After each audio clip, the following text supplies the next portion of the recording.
స్కూల్స్‌కి సంబంధించి సార్ ఇప్పుడు మనం ప్రభుత్వ పాఠశాలల్లో చాలా చోట్ల గూడా వసతులలేమి ఇయన్నీ ఆహ్, మ అసౌకర్యాలుండేవి సార్.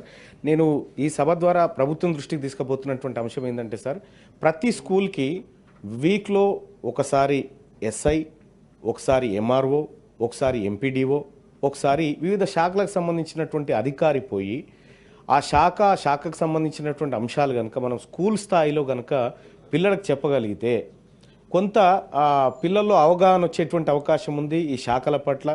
తర్వాత ఇంకొకటి ఒకసారి ఒక పోలీస్ అధికారి అక్కడికి పోతే పోలీస్ వ్యవస్థ ఏంది, ఎట్లా ఉంటుంది, పోలీసులు ఎలాంటి సందర్భాల్లో నిర్ణయాలు తీసుకుంటారు, కేసులు కడతారు అనేటువంటి ఇవన్నీ వివరాలు కనుక మన స్కూల్ ఎడ్యుకేషన్ టైంలోనే పిల్లలకు కొంత అవగాహన కల్పించగలిగితే పిల్లల్లో కొంత పరివర్తనలో మార్పు వచ్చే అవకాశం ఉంటుంది సార్. కుల వృత్తుల విషయంలో కూడా సార్ ఇటీవల కాలంలో గణపతులు తయారు చేసేటువంటి వాళ్ళు వస్తూ ఉన్నారు సార్ చాలా దూరం నుంచి. ఇక్కడ ఉన్నటువంటి కుమ్మరి వాళ్ళు ఆ పని చేయగలుగుతారు సార్. ఎవరైతే శాలివాహనులు ఉన్నారో వాళ్ళు ఆ పని చేయగలుగుతారు సార్. వాళ్ళను ప్రోత్సహించే విధంగా ఆ కార్యక్రమాలు ఉండాలి సార్. అలాగే ఇక వడ్డెరలకు సంబంధించి వాళ్లకు ఆ బండలు కొట్టుకునే మైనింగ్ విషయంలో కనుక ప్రభుత్వం ప్రోత్సాహం కల్పించగలిగితే వాళ్ళ కుల వృత్తికి సంబంధించినటువంటి అంశంలో ప్రభుత్వం తోడ్పాటు అందించినట్టు ఉంటుంది అనేది నేను ఒక సూచన సార్. ఇక రెండోది వడ్రంగి పని వాళ్ళు సార్ ఇవాళ గుజరాత్ నుంచే వడ్రంగి పని చేస్తూ ఉన్నారు సార్. కేవలం ఇక్కడ ఉన్నటువంటి వడ్రంగులు దుగాడ బట్టే కాడ వీళ్ళు ఉంటున్నారు సార్, కాంట్రాక్టులు బట్టే కాడ వాళ్ళు ఉంటా ఉన్నారు.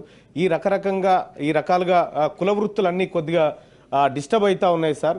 సో వీళ్ళకు కూడా నైపుణ్యాలు పెంచేటువంటి కార్యక్రమాలను ప్రభుత్వం చేస్తే బాగుంటుందనేది నా సూచన సార్. కార్పొరేట్ హాస్పిటల్ సార్ ప్రతిరోజు నా ఆఫీస్కి 100 మంది వస్తారు సార్. చిన్న పిల్లలకు వైద్యం ఎక్కడికి పోయినా కార్పొరేట్ ఆసుపత్రిలో మొన్ననే గౌరవ పెద్దల నర్సిరెడ్డి గారు ఆయన పిటిషన్ నేను చూడడం జరిగింది సార్.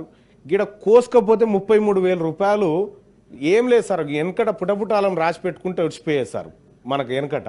కానీ 33,000 రూపాయలు 40,000 రూపాయలు దానికి బిల్లు వేసినారు సార్. ఈ రకంగా లక్షల రూపాయలు దోపిడీకి గురవుతున్నాయి సార్ కార్పొరేట్ వ్యవస్థలో. వాటిని కూడా ఏదైతే ప్రైవేట్ స్కూళ్ళను ఫీజు నియంత్రణ ఎట్లయితే చేయాలనుకుంటున్నామో ప్రైవేటు హాస్పిటల్లో కూడా ఈ ఛార్జీల నియంత్రణ విషయంలో ఒక చర్యలు తీసుకోవాలి సార్. ఇక అలాగే కల్తీ పాల విషయం కూడా తమ దృష్టికి తెస్తా ఉన్నాం సార్. సభ ద్వారా అనేకమైనటువంటి కల్తీ పాలు మార్కెట్లో చలామణి అవుతా ఉన్నాయి సార్. వాటిపైన కూడా ప్రత్యేక దృష్టి పెట్టి కల్తీ నివారణ కోసం చర్యలు తీసుకోవాలని చెప్పి తమరి ద్వారా రిక్వెస్ట్ చేస్తూ ఉన్నారు సార్. ఇక మరొకసారి అవకాశం ఇస్తే మేము ఆ పిటిషన్ల రూపంలో ఇస్తాం సార్.